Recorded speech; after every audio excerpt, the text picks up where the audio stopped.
Comment identifier votre niche de marché en tant que thérapeute bien-être? Voilà un sujet qui peut paraître un peu barbare. Voilà, le mot niche n'est pas forcément du vocabulaire commun, surtout quand on n'est pas entrepreneur ou marketeur.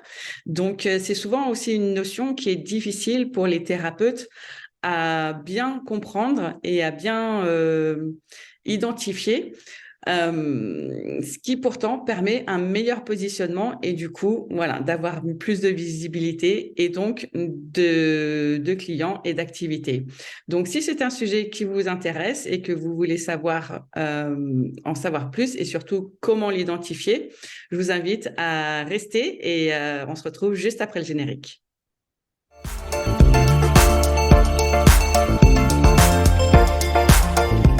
Bonjour et bienvenue dans cette vidéo qui, comme je vous l'ai dit en introduction, va nous sur le sujet de comment identifier votre niche de marché en tant que thérapeute bien-être. Donc, si vous êtes thérapeute, donc que ce soit coach, naturopathe, réflexologue, voilà, ce type d'entrepreneuriat du bien-être, vous savez probablement que le marché peut sembler saturé et qui peut être parfois difficile de se démarquer. Cependant, il y a une solution qui est trouver votre niche de marché, comme on dit en jargon marketing. Donc aujourd'hui, je vais vous donner en fait quelques conseils pour vous aider à identifier votre niche de marché et ainsi proposer une offre unique à vos clients. Mais surtout, je voudrais revenir sur qu'est-ce que c'est la niche. La niche, c'est vraiment votre positionnement. Quel est votre petit coin à vous, votre pré-carré sur Internet ou dans votre ville, hein, si vous exercez en local, pardon, en présentiel, c'est pareil. Mais c'est savoir trouver sa place, où que ce soit, en local ou sur le net. Donc, dans cette vidéo, je vais vous donner différents points pour vous aider à vraiment identifier votre niche et à renforcer votre positionnement afin que vous soyez, que vous ayez plus de succès dans votre activité. Alors, le point numéro un, c'est la connaissance de soi et son expérience de vie. Euh, alors, ce premier point, en fait, il est à prendre en compte parce que vous êtes unique et avec des expériences et des compétences spécifiques qui vous permettent en fait d'aider des clients spécifiques. Et donc, il vous faut bien comprendre ça, votre connaissance de vous et votre expérience de vie, et donc de prendre le temps de réfléchir à vos expériences, à ce qui vous a amené à devenir thérapeute. Et cela vous aidera en fait à déterminer votre positionnement unique et votre offre.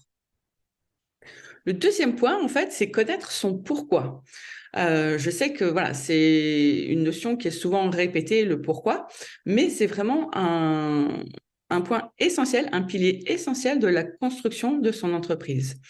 Euh, Comment est-ce qu'on identifie son pourquoi? En se posant des questions telles que pourquoi avez-vous choisi ce métier? Qu'est-ce qui vous passionne dans votre métier? Euh, Quelle est la motivation profonde en fait qui vous a fait soit vous reconvertir ou choisir ce domaine-là?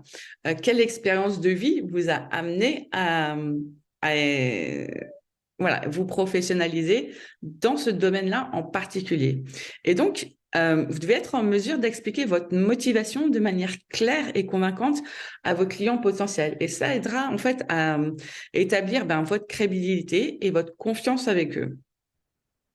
Donc, vraiment, le pourquoi, c'est un pilier, c'est le deuxième pilier essentiel quand voilà, on veut se rendre visible et créer une entreprise sur le long terme. Le troisième point, hein, c'est connaître sa mission de vie. Et donc, qu'est-ce que ça veut dire connaître sa mission de vie? Donc, vous avez peut-être parlé d'outils comme l'ikigai ou voilà des outils de connaissance de soi, de d'identification de sa mission de vie. Il y en a plein qui existent et donc c'est connaître sa mission de vie, c'est aussi un pilier vraiment fondamental. Euh, Parce que voilà, c'est construire dans l'authenticité et l'alignement. Donc, quelles questions est-ce qu'on se pose quand on est donc, voilà, dans cette recherche de connaissance de sa mission de vie? C'est quel est le but ultime de votre travail en tant que thérapeute bien-être? Euh, que voulez-vous accomplir dans votre vie professionnelle? Ça peut aider à orienter votre choix de clients et votre offre de service. Donc, une mission de vie claire peut également vous aider à rester motivé et vous concentrer sur vos objectifs à long terme.